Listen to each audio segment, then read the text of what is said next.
conosco, né? Aleluia. Abra sua Bíblia no Evangelho de Marcos, capítulo 16. Hoje nós estamos encerrando esse tempo,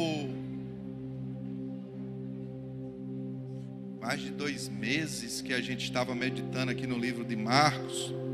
E a partir de amanhã a gente vai encerrar fazendo a leitura de 2, 3 capítulos por dia, até sábado, para a gente finalizar esse tempo de estudo no Evangelho de Marcos.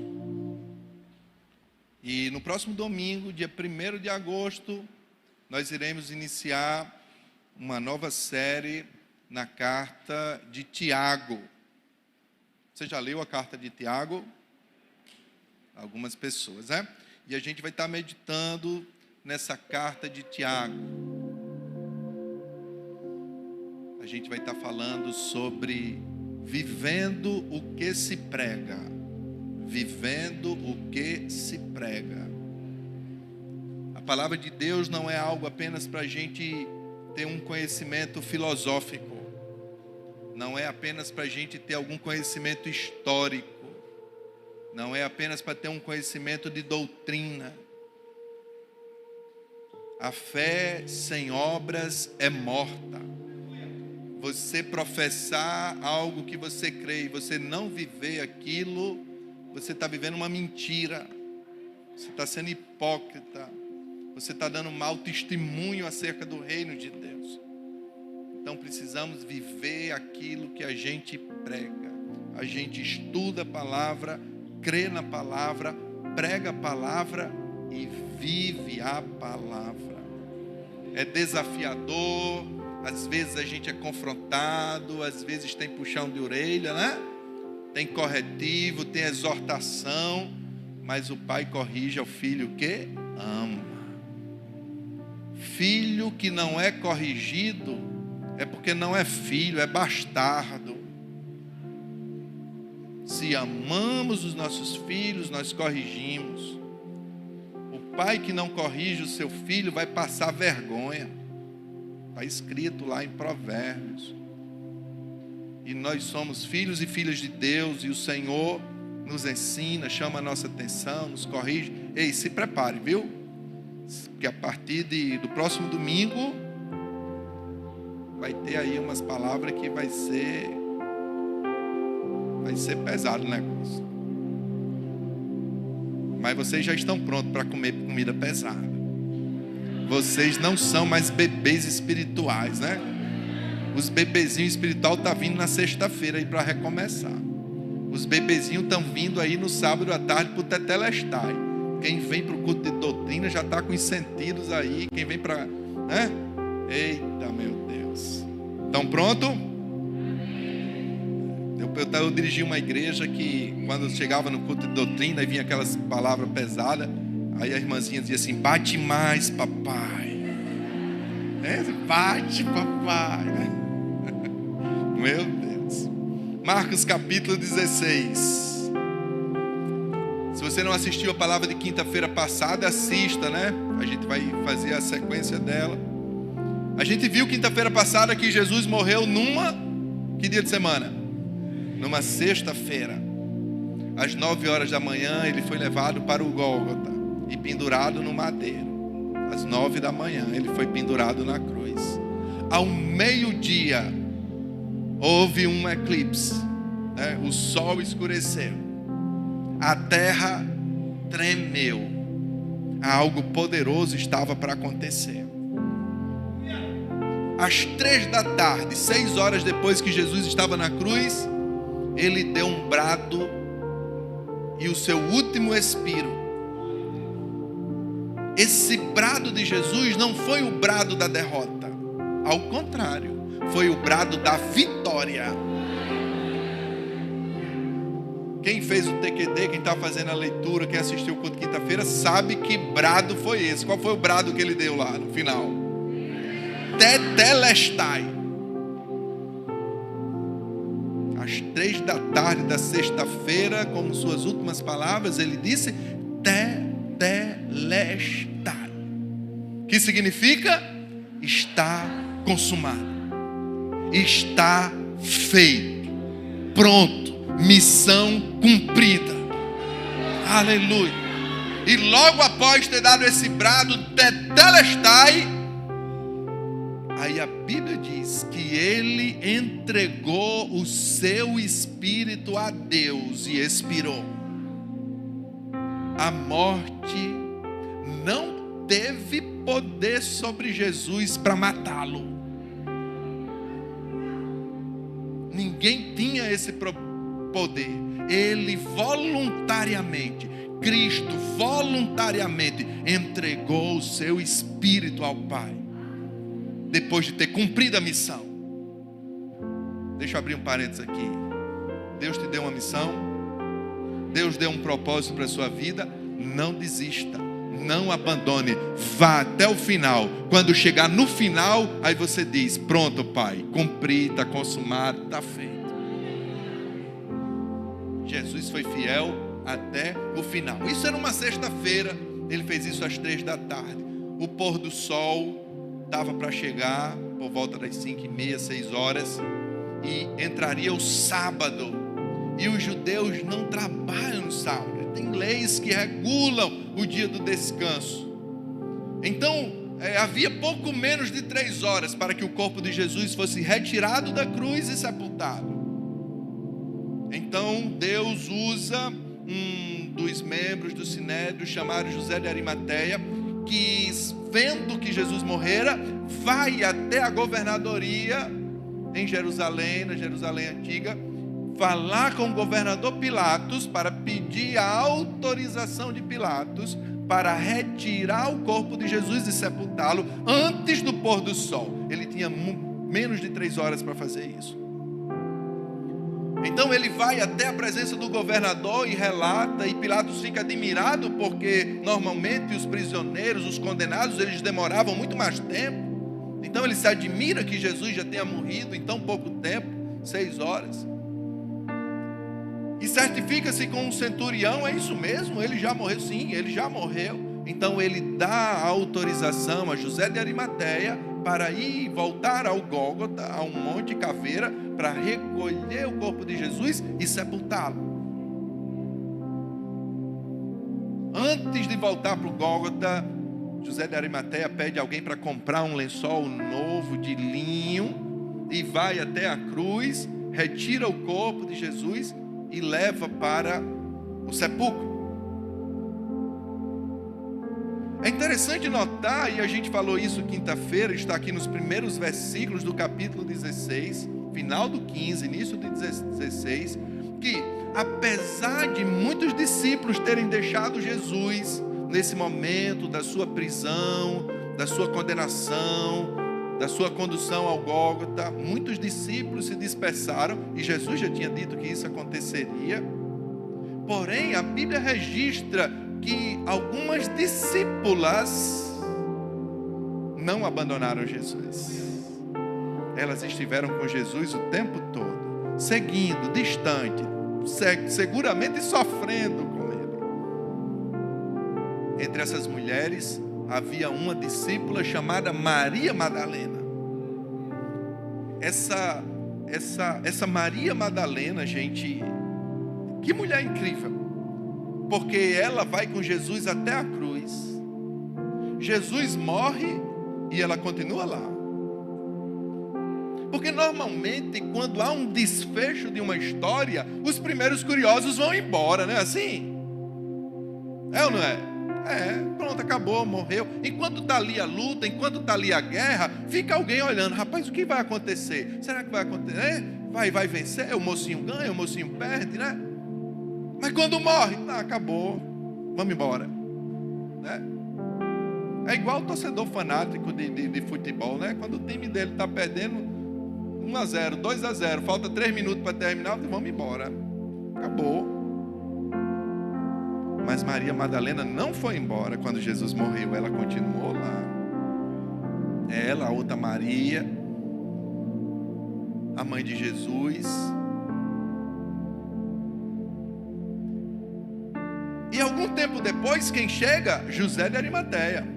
com seus servidores para retirar o corpo de Jesus. E a Bíblia diz, e vocês leram aqui no capítulo 16, que Maria, ela fica observando tudo de longe.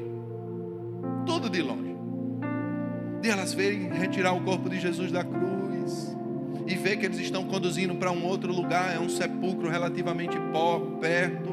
E ela vai seguindo, ela vai acompanhando. Ela quer ver onde vão sepultar Jesus. E ela vê onde Jesus é sepultado. Vem o pôr do sol, todo mundo tem que voltar para suas casas, mas Maria tem um plano, Maria ainda tem um pensamento.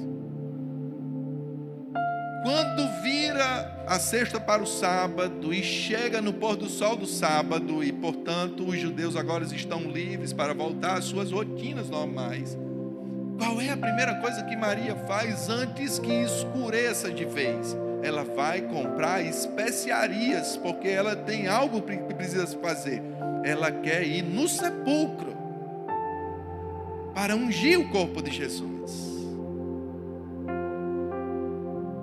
Anoitece, ela precisa voltar para casa, mas logo cedo, na madrugada do domingo, ela e a outra Maria, mãe de Tiago e João, vão até o sepulcro.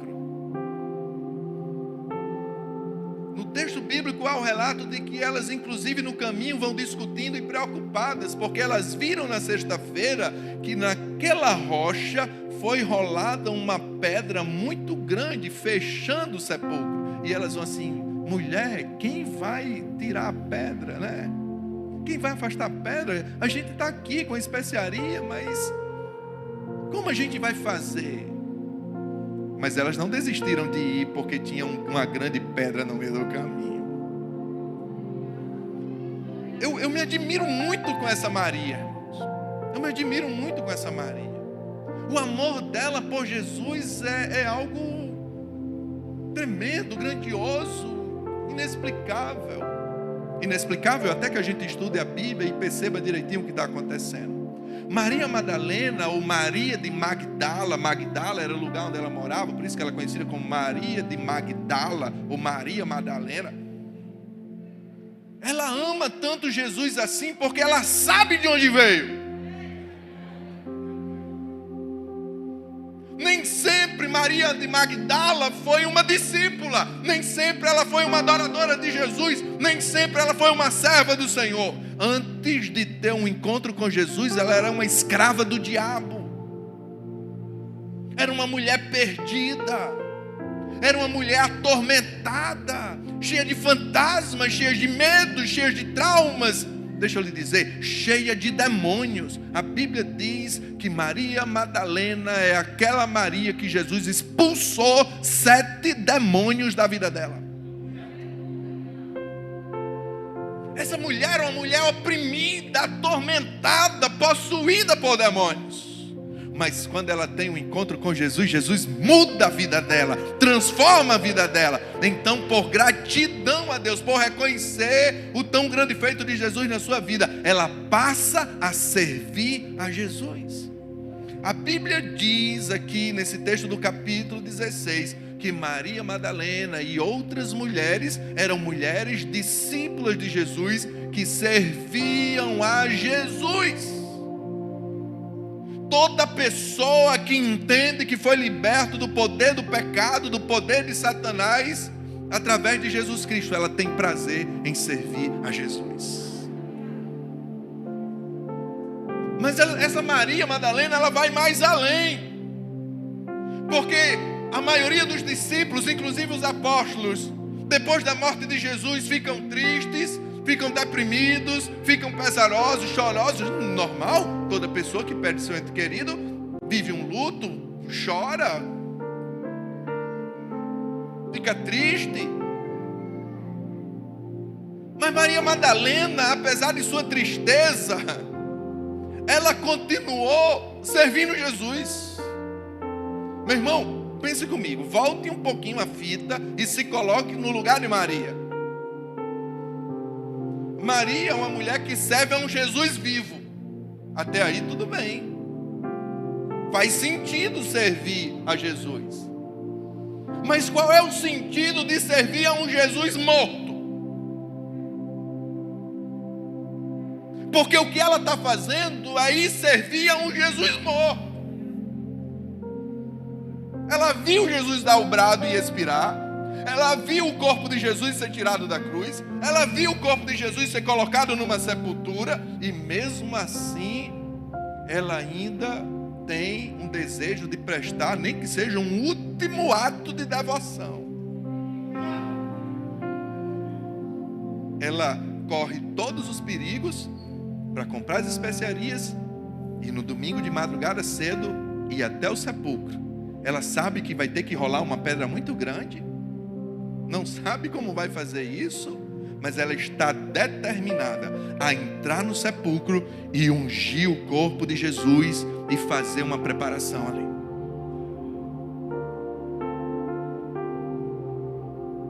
Quando ela chega no sepulcro, o espanto: alguém rolou a pedra. O sepulcro está aberto.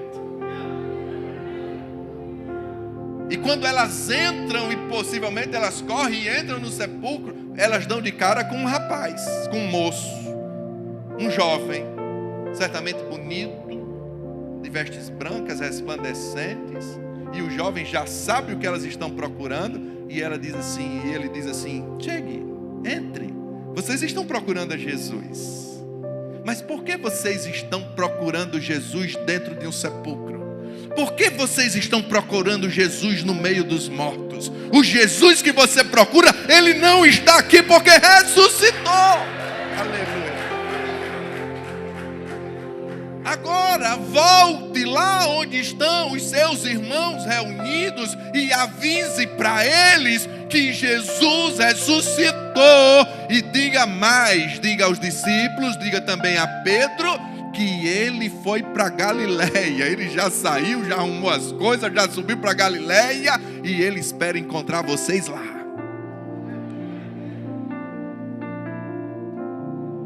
Versículo 7, parte final diz: lá vós o vereis, assim como Jesus predisse.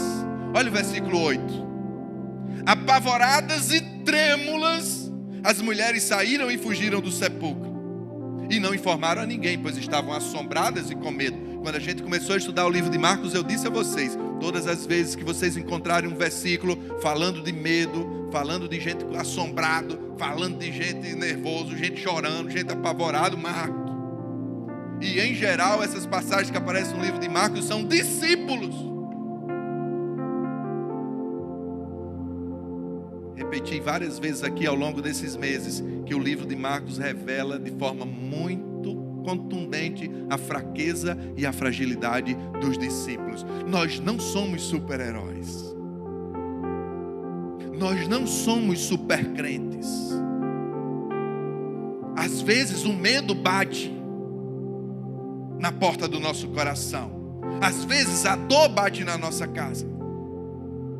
Às vezes o desespero tenta nos alcançar, sim ou não?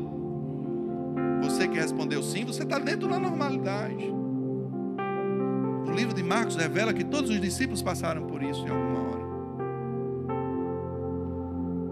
Mas a gente não fica preso a isso. Amém? Não devemos ficar preso a isso. Vamos para frente. Quando Jesus ressuscitou, ao alvorecer do primeiro dia da semana, apareceu primeiramente a Maria Madalena, de quem havia expulsado os 7 demônios. Então, obedecendo ao comando do anjo, o que é que Maria faz? Ela foi e comunicou aos que com ele tinham estado. Ela vai até os discípulos e diz assim: olha, eu vi Jesus. Eu me encontrei com Jesus. Jesus ressuscitou. Não, pastor, aqui... Pois é, o livro de João detalha melhor essa história. E no livro de João relata que no jardim do sepulcro ela encontra com o próprio Jesus. Ela até confunde Jesus pensando que é o jardineiro. Então quando ela volta para os discípulos, ela diz assim: olha gente, eu vi Jesus, ele ressuscitou. Eles porém, olha o versículo 10. Eles porém, os discípulos, estavam desolados e em prantos. É natural a tristeza dos discípulos. O mestre deles morrera. Parecia que todo o plano fracassou.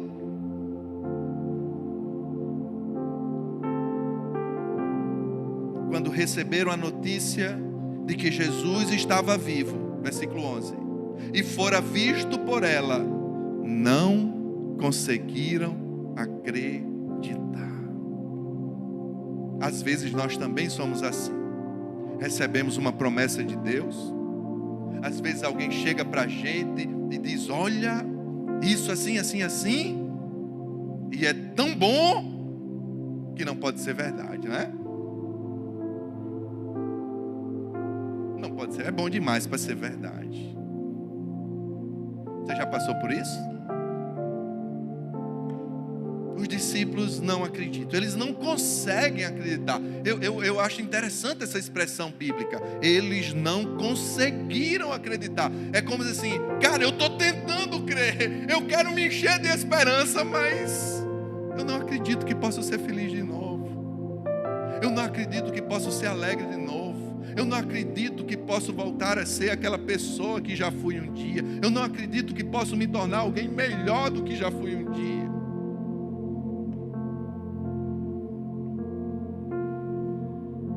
Depois, versículo 12. Depois, Jesus apareceu em outra forma, em outra oportunidade, a outros 2 seguidores, discípulos, que estavam a caminho do interior. Lembra daquela música dos discípulos a caminho de Emaús? Pois é falando sobre esses 2 caras aqui. Eles estavam em Jerusalém. Jesus morreu na sexta, não dava tempo eles fazerem a viagem, porque vinha o pôr do sol, eles tinham que descansar no sábado.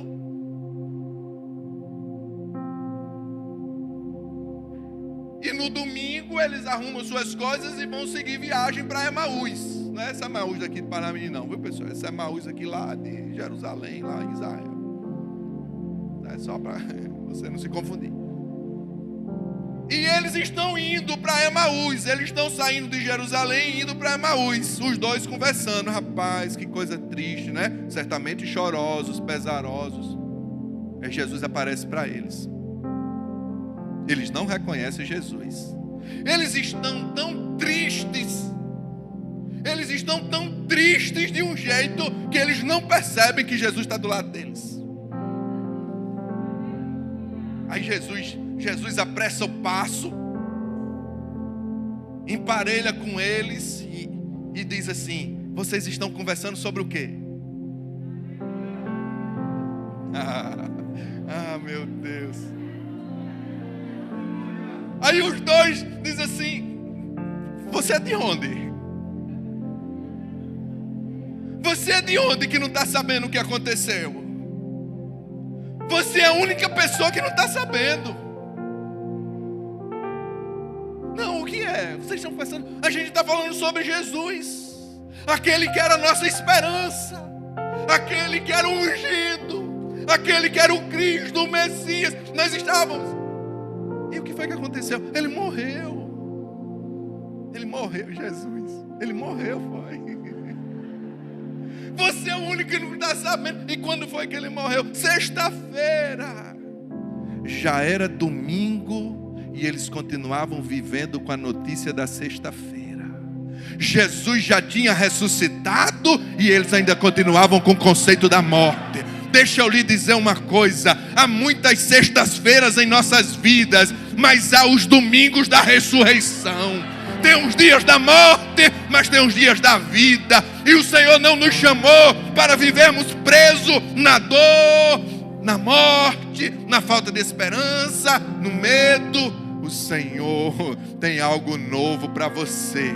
O Senhor tem algo novo para nós. Não viva com a notícia de ontem, viva com a notícia de hoje. Há muitos crentes que ficam presos no passado.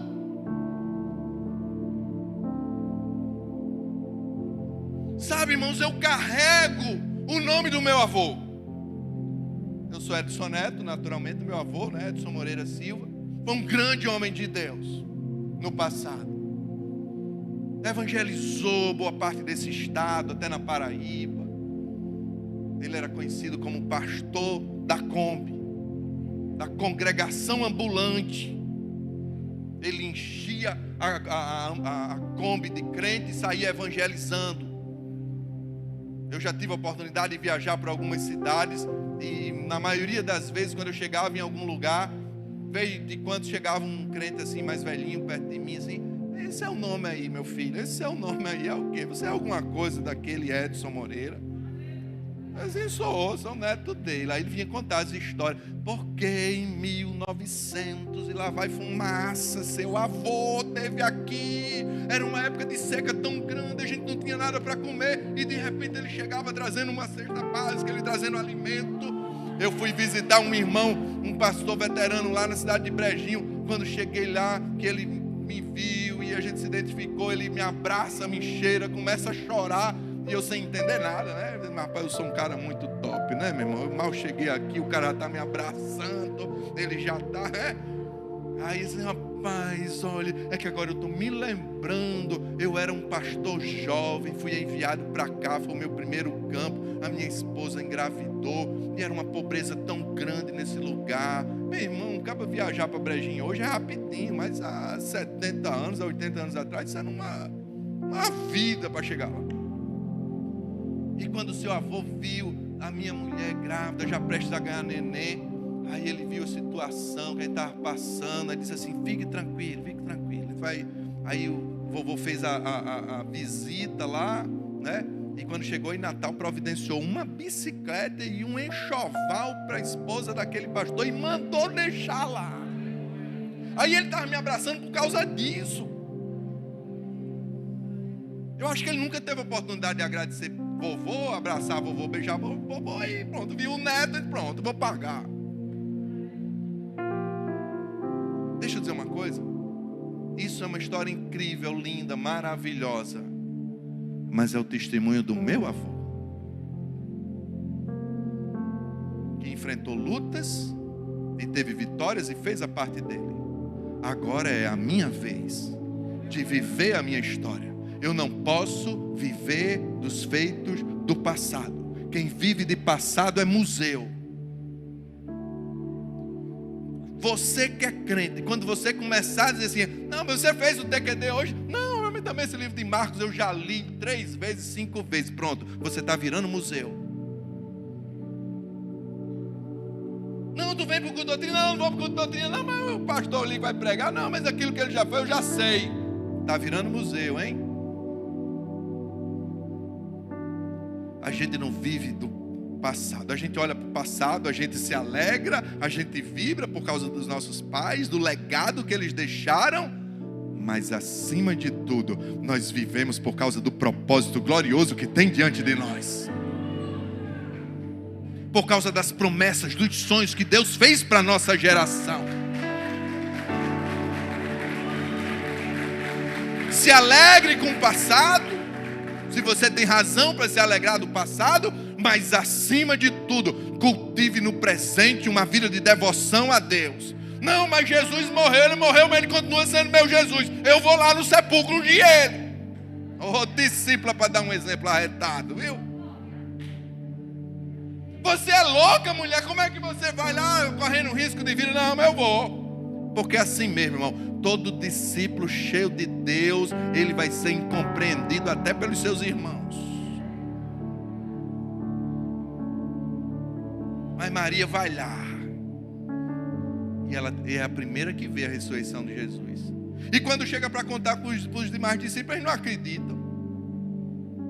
E está lá os dois. E aí, vocês estão conversando? Jesus, rapaz, só você que não sabe, Jesus morreu. E Jesus vai levando a conversa, né? Aí os caras vão entrando assim à direita para ir para a casa deles, e Jesus faz que vai para longe. Está lá no livro de João.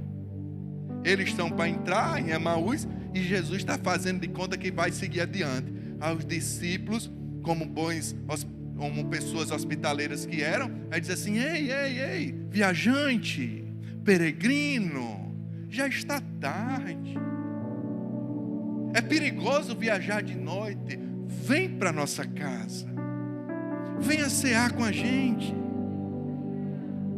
passe a noite, pernoite com a gente vai te dar água, a gente vai te dar pão. E aí logo cedo você se levanta e segue caminho. Aí Jesus diz, está certo. Jesus só estava querendo uma oportunidade, né? Quando sentam na mesa, que eles vão e dá o pão, aí Jesus pega o pão, e pegando o pão, e tendo dado graças, partiu. Aí quando Jesus termina de orar, aqueles 2 discípulos, parece que caem as escamas dos olhos. A esperança venceu o medo. A vida venceu a morte. A alegria venceu a tristeza. E no partir do pão, aqueles homens dizem, é Jesus, é o Mestre.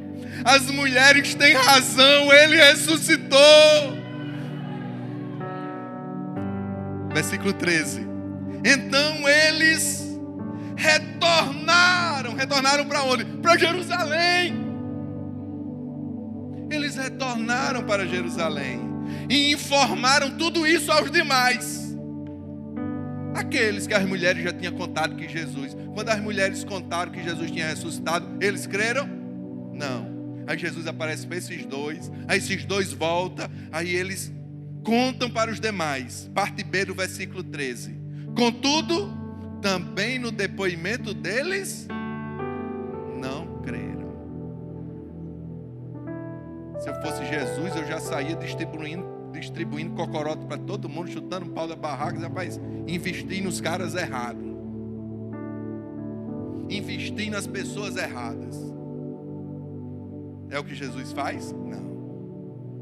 Mais tarde, Jesus apareceu aos 11. Aqueles, enquanto estavam reclinados, ceando. Jesus não desiste de você. Apesar das suas lágrimas, apesar dos seus medos, apesar dos seus temores, até mesmo apesar daqueles episódios de incredulidade, Jesus não desiste de você. Mas deixa eu te falar uma coisa. Jesus não vai deixar barata essa incredulidade. Ele não quer que os seus filhos e filhas e seus discípulos vivam em altos e baixos. Ele não quer que a gente viva de fé e incredulidade, fé e incredulidade, fé e incredulidade. Não. Ele quer que a gente viva de fé em fé, de fé em fé, de fé em fé, de fé em fé, de fé em fé. E se o meu justo recuar da fé? Aí a palavra diz assim: a minha alma não tem prazer nisso. A alma de Deus não tem prazer quando a gente recua na fé. Fique de pé, fique de pé. Eu não sei o que você está passando. Talvez você esteja vivendo um tempo de tristeza, de dor, de dúvida, de temores. Faz parte da vida. No mundo tereis aflições, mas eu estou aqui nesta manhã como porta-voz do Senhor, aleluia, para lhe trazer uma boa notícia. Jesus venceu a morte. Eu estou aqui para trazer uma boa notícia para você, não para fazer uma promessa baseada naquilo que eu pessoalmente posso, porque eu não posso, mas baseado naquilo que Jesus pode, naquilo que Ele afirma. Eu repito as palavras de Jesus para você e para mim: não tenha medo, não tenha medo, não temas. No mundo tereis aflições, mas não tenha medo. Jesus já venceu. Jesus já nos garantiu a vitória.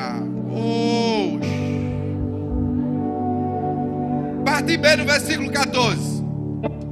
Jesus chega lá na reunião daqueles incrédulos e repreendeu-lhes a falta de fé e a dureza dos corações, porque não acreditaram no testemunho daqueles que o tinham visto depois de ressurreto.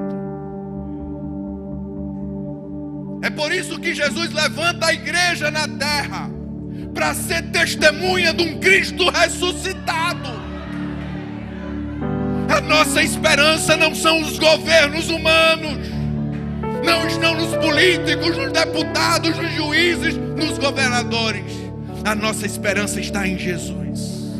A nossa esperança não está nos sistemas políticos, nem nos sistemas de governo. A nossa esperança não está na educação, nem na saúde. A nossa esperança é Jesus. A nossa esperança não é um projeto. A nossa esperança não é um sonho. A esperança da igreja é uma pessoa. E ela tem nome. E o nome dela é Jesus, aquele que venceu a morte. É Ele que diz: não tenha medo, não tenha medo, não tenha medo, não tenha medo. Depois que Jesus repreende a falta de fé daqueles homens, depois que Jesus corrige as coisas, aí Jesus continua acreditando neles e diz assim: agora eu tenho uma missão para vocês. Agora que vocês me viram ressuscitados, agora que você chegou e colocou a mão aqui nos meus carros, agora eu tenho uma responsabilidade para vocês. Eu tenho uma missão para vocês. Enquanto estiverdes saindo pelo mundo inteiro, proclamem o evangelho a toda criatura. Aquele que crê e for batizado será salvo, quem não crê será condenado. E estes sinais acompanharão os que crerem. Em meu nome expulsarão os demônios, falarão novas línguas e porão as mãos sobre os enfermos e os curarão. Oh, olha só, pegarão as serpentes, e se algum mortífero beberem, de modo nenhum fará mal. O que Jesus está dizendo: a tua proteção sou eu, a tua saúde sou eu, a tua esperança sou eu.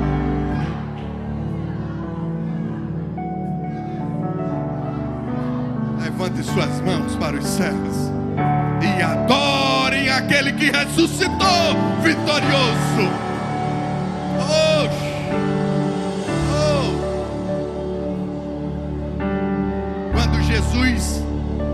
Quando chegou a plenitude dos tempos para Jesus tomar forma humana, Maria engravidou pelo poder do Espírito Santo. Não foi uma concepção natural, foi uma concepção sobrenatural, com a virtude do Espírito Santo. O poder do Espírito Santo engravidou Maria e ela gerou aquele ente santo chamado Jesus.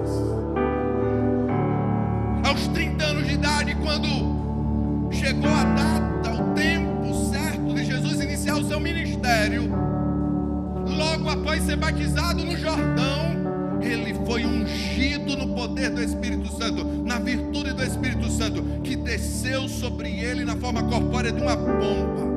Ali estava marcando o sinal visível da unção do Espírito Santo na vida de Jesus. Quando Jesus morre, descansa no sábado e está para ressuscitar no domingo, ele ressuscita, porque mais uma vez o poder do Espírito Santo vai lá e traz Jesus de volta. É esse poder do Espírito Santo que a igreja tem. É esse Espírito Santo que habita na minha vida e habita na sua vida. Nós não estamos caminhando na terra por causa da força do nosso braço, não é por causa do dinheiro que tem na nossa conta bancária, não é por causa dos títulos que nós conquistamos estudando na universidade. Não estamos aqui porque fomos vacinados contra o Covid. A igreja, ela milita não pelo braço do homem, não pelo braço da carne. Nós militamos pelo poder do Espírito. Ele que traz gozo para nossa alma, ele que vai fluir uma alegria e um gozo que vem de dentro. Nós não andamos pela vida, nós não andamos pelas circunstâncias. A igreja do Senhor anda de fé em fé, de glória em glória. Repita comigo: de fé em fé, de glória em glória, de fé em fé, de glória glória.